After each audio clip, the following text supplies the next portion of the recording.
और अब बात पुतिन की हत्या के प्रयास की।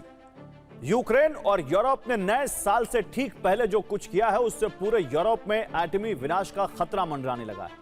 यूरोप की मदद से यूक्रेन ने बॉर्डर से 2200 किलोमीटर दूर मौजूद नोवगोरोद में बड़ा ड्रोन हमला करने की कोशिश की। यूरोप और यूक्रेन के टारगेट पर पुतिन का सरकारी आवास था। माना जा रहा है कि इस हमले के जरिए रूसी राष्ट्रपति को जान से मारने का प्रयास किया गया। सवाल यही है कि यूक्रेन के इस हमले का परिणाम क्या होगा।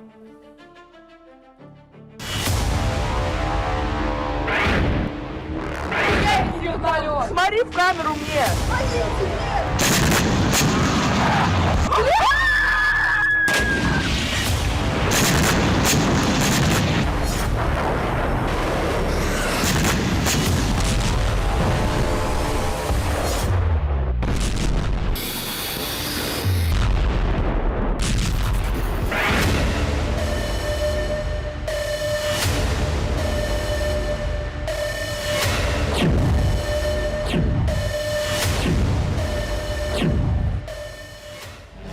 क्या रूसी राष्ट्रपति के घर पर हमला यूरोप में ओरेशनिक जलजले का कारण बनने जा रहा है?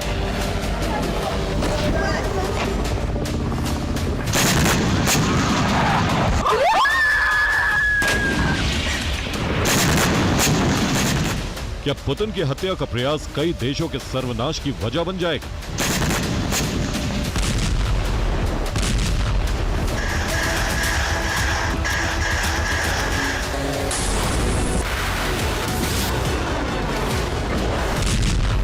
क्या रूस के नोवगोरोद में जो आक्रमण हुआ है उससे युद्ध विराम की संभावना पूरी तरह से खत्म हो गई?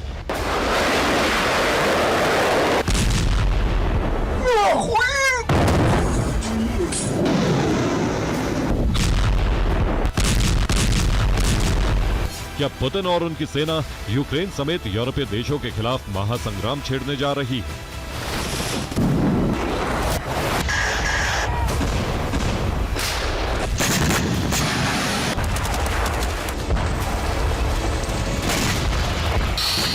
24 घंटे के अंदर जिस तरह से युद्ध बदला है, जो हालात, वो फिलहाल यही संकेत और संदेश दे रहे हैं।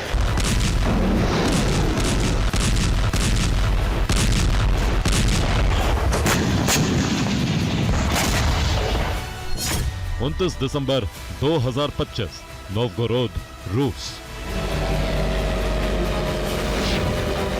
पुतिन के सरकारी आवास पर ड्रोन हमले का प्रयास किया गया।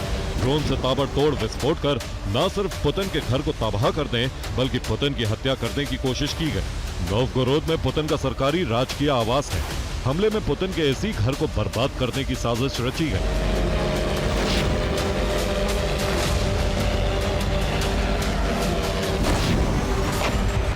रूसी रक्षा मंत्रालय के मुताबिक 29 दिसंबर को सुबह 7 बजे पुतिन के घर की तरफ 19 ड्रोन दागे गए।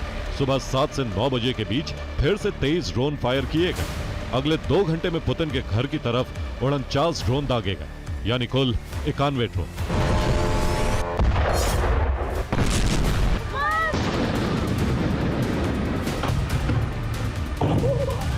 रूसी रक्षा मंत्रालय और विदेश मंत्रालय का दावा है कि इस षड्यंत्र के पीछे ज़ेलेंस्की, उनकी सेना और उनकी इंटेलिजेंस का हाथ है।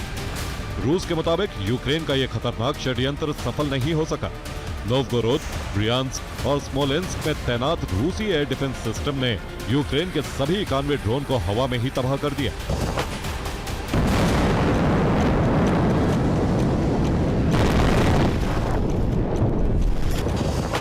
पुतिन के घर पर हमला फ्लोरिडा में ट्रंप और ज़ेलेंस्की की मुलाकात के ठीक बाद और नए साल से ठीक पहले हुआ।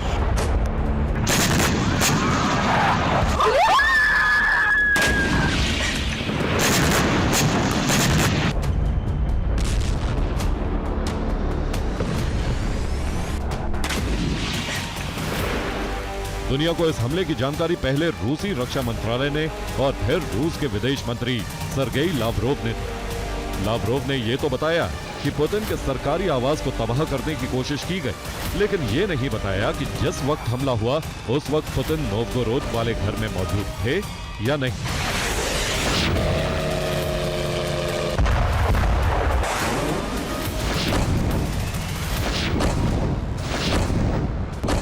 नोवगोरोद में हमले के बाद रूसी राष्ट्रपति व्लादिमीर पुतिन और अमेरिकी राष्ट्रपति डोनाल्ड ट्रंप के बीच बातचीत हुई। पुतिन ने इस हमले की जानकारी ट्रंप को खुद दी। सवा घंटे तक चली फोन वार्ता में पुतिन ने साफ कर दिया कि राजकीय आवास पर किए गए आतंकवादी हमलों का जवाब अवश्य दिया जाएगा। पुतिन के सरकारी आवास पर हमले की कोशिश उस वक्त की गई जब डोनाल्ड ट्रंप युद्ध विराम के लिए रूस, यूक्रेन और यूरोपीय देशों के साथ शांति वार्ता कर रहे हैं।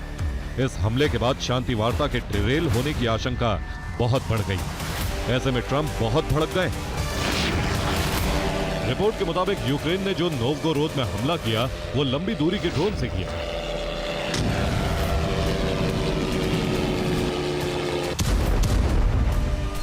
रूस का नोवगोरोद शहर यूक्रेनी बॉर्डर से 2230 किलोमीटर दूर।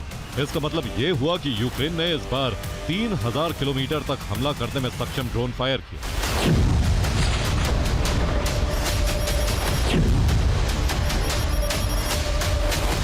पुतिन के आवास पर हुए हमले की वजह से न सिर्फ रूसी राष्ट्रपति बल्कि पूरा रूस क्रोध से भर गया है।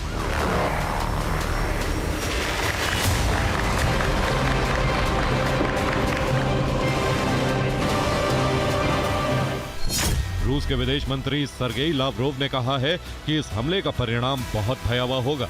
रूसी विदेश मंत्रालय की प्रवक्ता मारिया जाखारोवा ने कहा है कि रूस आतंकी हमले का करारा जवाब देगा।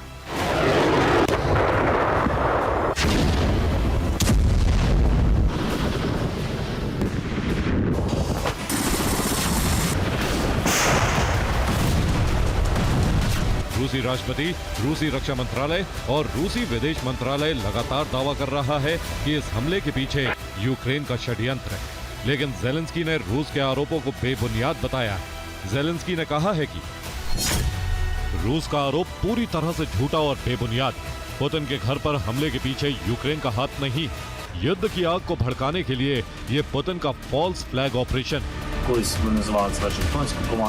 ज़ेलेंस्की जो भी सफाई पेश करें, लेकिन एक बात साफ है कि रूस यूक्रेन की सफाई को स्वीकार करने से रहा। अब पूरी दुनिया में इस हमले की निंदा हो रही।